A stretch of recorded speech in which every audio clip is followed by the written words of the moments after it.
Hello, everybody, and welcome to the Sam's Report. Today is June 10th, and next week's going to be a lot of fun. There's going to be some good stuff happening at E3. We got some Apple things going on. It's going to be another big thing in the tech world, but before we even go into the tech world, there's also going to be, and I don't want to completely hype this up, I think there's going to be some good stuff on Thurrott next week. Kind of lay out some of the things we've been working on, and we haven't gotten the final go-ahead yet, but I think it's going to happen next week. I'm hopeful, and it'll all kind of relate to many things, and I'll be able to talk much more in depth about what's going on there and at Petri, and trust me, it's all good things. And along with that, as anybody who's kind of watches this show way too diligently, but there are people who notice like changes in my desk. So my office is a mess right now. You can actually see some like wood stuff behind me. There's just crap all over my desk. There's headphones sitting here. And usually I like to keep this stuff like really neat and tidy just for my own sanity. But this is part of the good stuff. I am completely gutting my office here, and I don't know what the show is going to look like next week because my desk is actually... So if you can imagine just a large rectangle, I am in the top right corner, and my desk is going to be moving to the bottom left. And so we're going to be doing stuff on the walls. We're going to be doing... It's changing. It's going to look a lot better. We're going to get new cameras. We're going to get new lighting. We're going to get sound deadening material. And it really just growing this stuff up because one, the Sam's Report has been doing great, and we want to make sure it continues to do so. But there's also some new fun stuff coming along that we've been working on for a while. And it's all part of just making Thurrott, making Petri, looking Blue Whale Web, which is the parent company, making it just look more professional. And it's going to be a lot of fun. It's going to be a lot of fun. And people are already asking about Scorpio. Just chill, folks. Just chill. We will get there. This is... Some people are probably thinking it's like the last one I did where it was all Xbox. We cover the world of Microsoft on the Sam's Report. I like to talk about everything from enterprise stuff, Surface stuff, and of course you can't forget Xbox. That monitor behind me is solely dedicated to an Xbox machine. I game a lot, and yeah, I'm excited about what's coming. But before we jump into that, let's just kind of take a look back at what's going on. Oh crap, I totally forgot. Yeah, so I'm back from vacation as somebody just asked. Yeah, vacation was great. Well relaxed, but you know, it's always good to be home. It's always good to be back. So let's do this, shall we? So what's going on this week? So Microsoft actually kind of under the covers announced a Surface membership for business thing. It's essentially a way to lease or put hardware on a payment plan. It kind of seems like a similar-ish to their software assurance, where if you're an enterprise company and you want to buy a whole bunch of these Surface books, but you don't want to pay for the whole amount up front, they're now giving you payment plans. And they're also allowing you to make it easier to upgrade if you opt in. So you can do this with the Surface 3, the Surface Book, and the Surface Pro 4. If you're a business, this is out there. Consumers, you're out of luck. You can't do this. But if you're a company looking to buy a whole bunch of Surface crap, this is the way to do it. Now, interestingly, I don't remember seeing the Surface Hub in there, mostly because those things start at, I think, $8.99. Not the same type of thing, and they've got a lot of third-party suppliers who are actually doing leasing, so not too surprised there, but Surface Hub, I don't believe, is in that. So what else went on this week? We finally got a new build of Windows 10. So Windows 10, yeah, there was a long kind of delay, and I was really surprised because they had that big bug bash week, and then... Yeah, then there was this big delay and big in relative new terms, but there wasn't a whole lot new. But there were a couple things. For Ink, there's a couple new Ink features. LastPass for Edge. I am a huge LastPass user. I'm still not running the Insider builds on this machine for very clear reasons because I don't want it to crash. I need Windows 10 just to work. So I'm really happy to see that LastPass. I'm a big user of LastPass. Is now finally supported.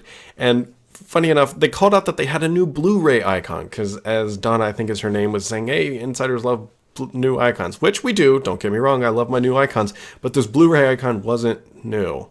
I'm pretty sure it was in the previous build and actually several other earlier builds. So yeah, it was just kind of like a meh. They did make some updates to the settings panel. And again, not that we're expecting big, large features. They have well locked down the big features that are coming to the platform. So this is just refinement time, smashing bugs, getting it prepped for that late July launch.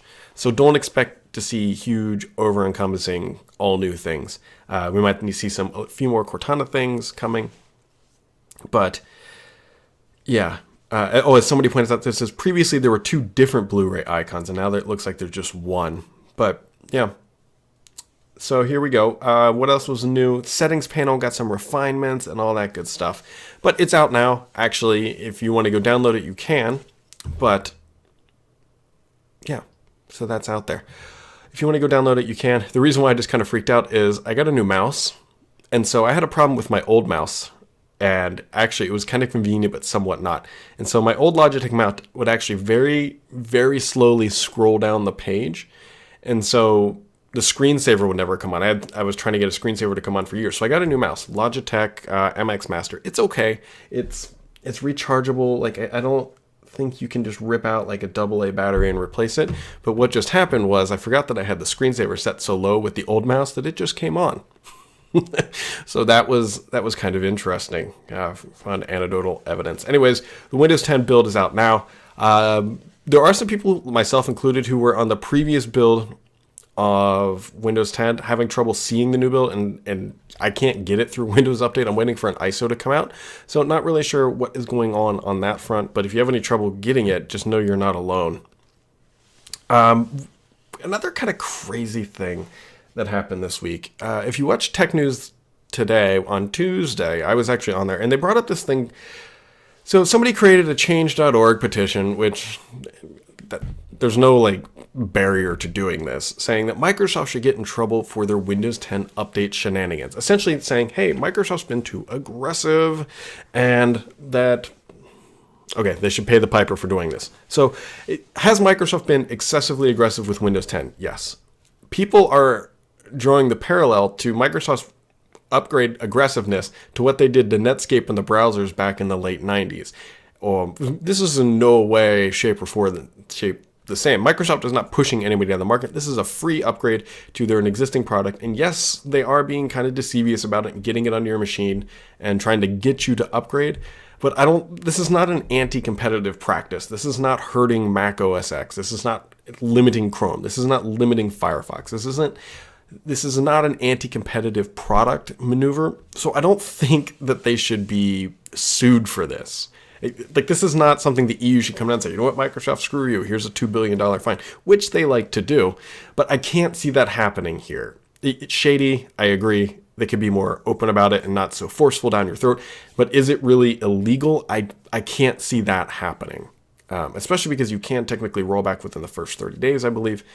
So I don't really understand why they want this petition to go. But, that's what's going on behind the scenes. And if anything does happen, as we all know, these things take years, if not decades, to play out. I haven't heard anything that makes me think, yeah, the EU is going to get really upset about this and go with it. Microsoft is in a completely different world now. Back when they got sued, they owned everything. They owned word processing. They owned browsers. They owned smartphones didn't really exist. But now that's not true. There's Chrome, there's Firefox, iOS and Android. Microsoft is terrible in the smartphone market. So I don't foresee this. I don't foresee this going anywhere of significance. But Microsoft's still somewhat being a jerk about it. Other things that happened this week, Microsoft confused. I was talking to some people, some Microsoft MVPs about this. Microsoft made their Azure offering a little bit more confusing this week. They announced F-Series VMs, which are targeted at gaming and web services. And pretty much, so if you need high compute, but low storage, these are a good value prop is the way they're positioning it. Now, there are some other good value props for the similar things. Yeah, and they're also changing up their naming scheme. So it's going to be called, if it's like F8 is the tier you're on, that's the F series with 8 cores. Microsoft is not retroactively applying that, but just in case you've ever seen Azure VM tier, that is the new gaming or naming model that they are going to go with. So let's jump into probably what everybody wants to talk about, Xbox. Okay. So a lot of things have happened since I went on my little happy brigade last week, 2 weeks ago. So let's kind of go back. So even before 2 weeks ago, I said Microsoft has got some hardware coming. And this was probably a month, 2 months ago. And it's like, look, there's a new controller and there's something else. I didn't quite know what that something else was. So I think it's pretty safe to say that, I know that an Xbox Mini is coming. That's what I talked about last week. Other people have come out and said, hey, Brad, yes, there is another Xbox Mini coming. Xbox Mini is coming in. And what I believe is that new controller that I talked about last time, I said there was a new standard controller. I believe that is coming with the Xbox Mini. I actually think the Xbox Mini, I haven't conclusively heard either way on this, but I'm thinking it might be white. I think we might see the Xbox Mini in white. So, couple of thoughts about this Xbox Mini. We know it's coming. I've heard anywhere that it's 40 to 50% smaller than the existing Xbox. So I've got a lot of interesting thoughts about this, and this is kind of getting more into the speculatory, but just kind of hear me out for a second. So they're going to make it smaller. Microsoft also announced this week that they're not going to do the DVR functionality that they initially promised last year. So let's put the Xbox Mini aside. Let's talk about this DVR stuff for a second, and you'll see why. Two reasons why I think Microsoft might have done this. One, they looked at the telemetry of people who are actually using the Xbox One to use it for over-the-air content, and it's probably very small. That would be one guess. I think that's a pretty educated guess there. I don't know too many people who use it just for that or in that capacity at all. I know that I do not. But there could also be some licensing stuff. I don't know too much about how over-the-air recording and bigwigs coming down saying, Microsoft, you can't do that, and saying, we're going to sue the crap out of you. Although there are tons of DVRs out there, so I can't imagine that's it. But here's what I'm thinking too. I'm thinking the Mini is not going to be able to support this feature. I think that's one of the features they cut. I'm guessing that they probably cut that HDMI pass-through that allowed the TV functionality is not going to show up in the Mini. That would be my guess. As one way they are going to cut the price. So by doing that, and then they come out and say, hey, look, Xbox DVR, oh, but it's not for our new one, it's for the old one. It kind of creates a confusing message. And then if they have telemetry that says, hey, you know what, nobody's really using this, why even create the confusion to appease a very small limited market that we don't think we're going to sell a lot of this stuff to anyways. So that's kind of my thoughts about that Xbox Mini, Xbox DVR stuff, but we do know it's coming. More interesting that was announced actually just today is Sony acknowledged their Neo console, and they specifically said it is not coming at this year's E3. Now, Neo, for those not too familiar, it's supposed to be Sony's next big update to the Sony PlayStation, and it's not coming this year. So that brings us to Scorpio. Everyone has been asking me crazy, is Scorpio going to be announced at this year's E3? I don't think so. I don't know for certain. I haven't seen Microsoft's slide deck that they're going to announce this year, but I don't know if Scorpio is going to be talked about this year. And I think it would do a lot of harm to say, hey, look, buy our Xbox Mini. Look at our new stuff coming next year. Like that message doesn't resonate too well. Of buy this new console, but hey, we also have another one coming, so yeah, give us a couple $100 only for a year. So it would be a little odd if they were both announced, in my opinion. So I don't see them talking about Scorpio. I know they are talking with Oculus about VR. I had that entire Kotaku document that they posted right after what I did. They actually stole one of my leaks. I was going to kind of bait a little bit out more once I got some more information, but they ran with the full document, including code names, which is a little ballsy. But they're missing one code name that I'm not going to talk about yet from that document that they did not announce either. And I'm curious. I need to talk to these guys to see if they actually have it, to see what they know. But other things that I talked about last week, and I'm leading up to this because I want to show you that a lot of the information I had was good. Specifically, if you go back to last week's last podcast, I kept talking about how Microsoft wants to bring PC and Xbox gamers closer together. I said this is going to be one of their initiatives. I said it on the podcast. I rewatched it. Yes, I did say this, and this was a big thing, and I kept talking about this. And so we actually started to see some of this coming to fruition. Microsoft announced this week that the Xbox app will now support the top 1,000 Win32 games and bring it in there and use the activity feed. What Microsoft is doing here, don't get me wrong, is they're bringing the non-Xbox gamers into the Xbox experience. They're bringing their PC gamers and Xbox gamers closer together. We already have crossplay. We already have, and some games allow cross-buy. You buy one, you get both. We already have what else do we have? We have this integration of this feed. It's not too hard to see how Microsoft is merging these two groups slowly but surely to bring their experiences together. This is something I leaked a couple weeks ago. I'm just adding credence to the stuff that I talked about was very real. And so you'll soon be able to use chat with these people. Microsoft is making Xbox Live appealing, or they're trying to make Xbox Live appealing to the PC gamer. And as Cabron asks, why is Microsoft trying to do this? Microsoft wants to own gaming on the PC. Right now, you need a PC to game. You need a Windows machine. We all know this, but you don't necessarily need much else besides Windows. You need Steam is the big thing, right? I use Steam VR for my Vive, and that's where I buy all my PC games, is through Steam. But what if Microsoft wanted you to buy those games through the Windows Store? And what if they offered the tantalizing feature, hey, look, if you buy it through the Windows Store, it integrates natively into the Xbox app. It can have Xbox Live features, and essentially you get the Xbox Live experience on the PC. Now, don't get me wrong. Some people may not like this, but I really like Xbox Live on the machine when it works. I shouldn't say when it works, when it's online. There's been some issues with uptime, but it's very easy to be in-game, pop people in and out, create chat rooms, and it's a very good system on the console. And I guarantee Microsoft is wanting to bring this to the PC and the PC gamers and use the Windows Store to leverage it. As somebody said, Broken Canuck says in the chat room, the Windows Store is hot garbage. I agree. Microsoft has a lot of room to make improvements to the Windows Store. They have a lot of features they need to add to make it like Steam, but they have to start somewhere. Now, think about this scenario. Think about if Microsoft required future games. Think about Scorpio here for a second. What if Scorpio makes all Xbox console games UWP apps? So that you could play it on your PC or your console. There's no difference. Think about that type of a scenario that Microsoft can now build up the store. Remember, they're going to have one store here. You go in there, you buy your Xbox game. It'd be great if you could play it on your PC or your console using the UWP framework, and then you get all the Xbox Live features. This is how Microsoft is going to try to fight out Steam for PC gaming superiority on the desktop.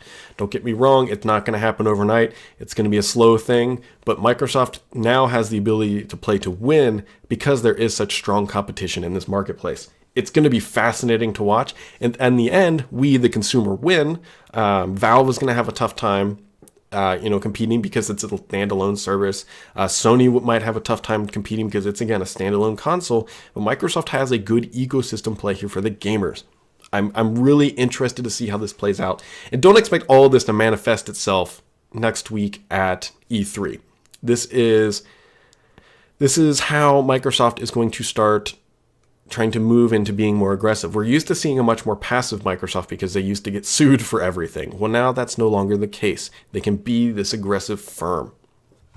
So, still talking about Xbox. So, when I talked last week, I talked about Xbox Mini. I talked about bringing this stuff together.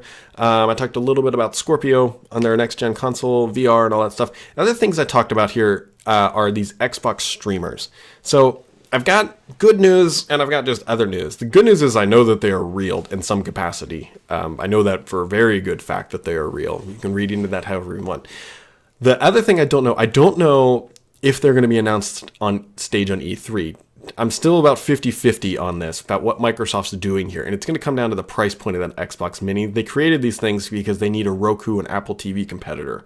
And they may come potentially out from a different org. This is what happens when you talk about hardware. Microsoft can move this stuff around. For example, Band 2, this thing right here, or well, I should say not the Band 2, the original Band started out as an Xbox peripheral and then actually broke out under its own brand. So I don't quite know if Microsoft is doing the same things with the streamers, but I know that the Xbox Arena team, hardware team, because they're good guys, they know how to build hardware, or at least have their hands on this to some capacity.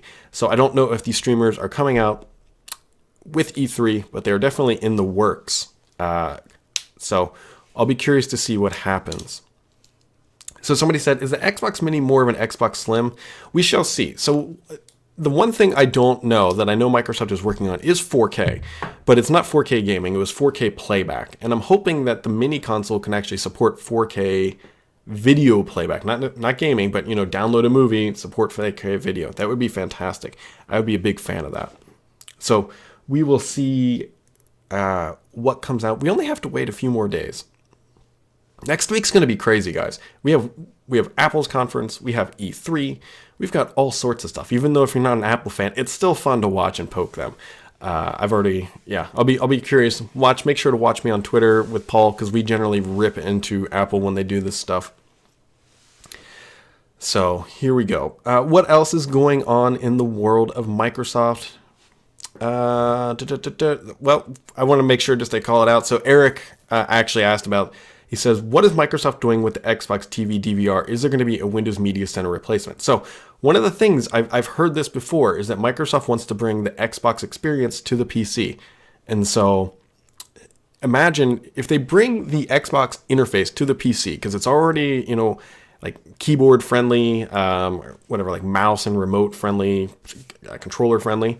If they bring that true interface to the PC, which I believe they are going to at some point, you could build your own DVR Windows Media setup out of it. It'd be perfect for it. And maybe that's a reason why they're thinking, we're not going to do it on the console, because people can do it on their PC once we give them the interface. And another question that came out was from Bunnyman on Twitter. It says, will they talk about Scorpio next week? I already hit on this. I can't imagine that they will. I'm not saying they won't, but it would be surprising for them to, like we've already talked about this, it would be surprising for them to say, hey, here's a mini console. Oh, but just wait, we have another better one coming next year or something like that. So we will see. I know that Microsoft has a big hardware refresh push coming for spring 2017 that's likely going to include Surface Book 2, likely Surface Pro 5, Surface Phone potentially, if they're still going to plow forward with that, and this Xbox might be lining up into there. I know that their hardware or their software teams are working towards this deadline. It's why we're not getting a release in October. It's so they can just purely focus on this release. So there you go. Other things in the Xbox world, Cortana is now on the Xbox for those in the preview program. I have it on one console. I have two Xbox Ones. I have one upstairs, and it's terrible. I don't like it. It opens up a separate window or a separate panel. It feels really freaking clunky for being something that Microsoft has been working on for a while. So I don't know. I'm not a big fan of Cortana on the Xbox One. I mean, I shouldn't say I'm not a fan of the current iteration implementation. They need to make it like you just double tap the Xbox button up here and go, hey, Cortana, spit out your thing, and then it just goes and does it in the background without interfering with the game. Like it should be able to replace Hey Xbox, but like perfect example. I play Overwatch, and I also play Smite quite a bit. I love after a thing like when I get an epic five-person team kill, you double tap that and say Xbox record that. I should be able to say Cortana record that, and then it's just done and everything goes away. I disconnected my Kinect a long ass time ago. Never used that thing. So we'll see. It's in its early stages, and I hope that they are on it. Marcus Ashe is a really smart individual running the Cortana team, but I don't know if this was how much he was involved with all of this. Kind of some other things here to drill it down a little notch. Ignite sessions are live. Check them out. If you're going to Ignite, Microsoft Ignite in Atlanta, I will be there. I think I'm also going to be at the Microsoft Partner Conference that's taking place in Toronto here in middle of July. If you're going to be at that, I know myself, Paul, and I think Mary Jo will be there. And what else? So I want to kind of end on this, and I'll see how everybody reacts. So while I was away, a good friend of mine, Mr. Gabe, stepped down from the Insider program, and I miss him dearly. I really do. So his replacement, I think, is Donna or something like that. Here's the deal. Before Gabe, we had complete radio silence. It was the Sinofsky era with Windows 10. We're truly not going to end. But anyways, there was the Sinofsky era. It was very quiet, and we got nothing. And then here comes our hero, Gabe.